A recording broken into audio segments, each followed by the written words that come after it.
Hello, everybody. Welcome to Wednesday, a great green shirt day today. The S&P 500 was up 2.1%. Significant things happened today. The CPI number for inflation came out. It was at 8.5%.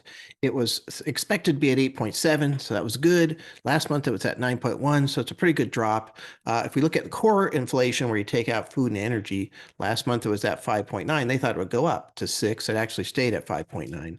Now these numbers are still too high, but their whole point of the market is looking forward. So if we've reached theoretically a peak inflation last month, and inflation continues to come down, markets looking forward 6 to 18 months, possibly sees the chance that the Federal Reserve will, be able to stop raising rates or stop talking as aggressively as they are right now. They're really kind of having a hard time with this market running off because, again, it creates more liquidity, which creates more inflationary pressure for them. But nonetheless, at some point in the future, maybe they're able to cut back because inflation has come down. So the market's starting to, basically bet on that at this point in time. Not sure that it's going to be right or not, but we did reverse our treasury positions that we had taken out some of our stock market exposure.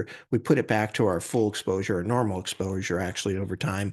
We're ready to go back into that treasury positions again if needed, but really very significant. We broke through the highest level of resistance today. When you look at the chart for the S&P 500 ETF SPY over the last 2 years.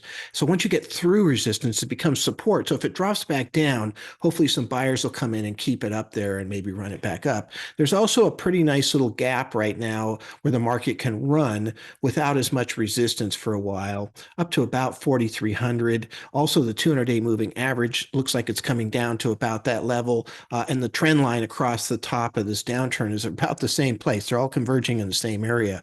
If the market can manage to get through that, you could have a really good run going here. So we'll see how this plays out as far as that goes. But we did see some more aggressive moves today with the Nasdaq and the small caps actually doing better than the S&P 500 and the Dow. So that was very interesting too. So we've had just quite a few very powerful days in the last few weeks and some really, good upside surprises, at least in terms of the price movement that we've seen. So it's encouraging. We'll see how this goes, but very fascinating. This is sort of an unprecedented time, very, very important time to be watching and learning because there's just so much we can learn from what's going on with the markets in these environments. So look forward to seeing what's going to happen tomorrow. See if we hold up. Do we continue to, even if we just go sideways tomorrow, that'd probably be a pretty good result. We'll see how this plays out, but really, really good jump today. So hopefully we can hold it. Look forward to talking to you tomorrow. Thank you.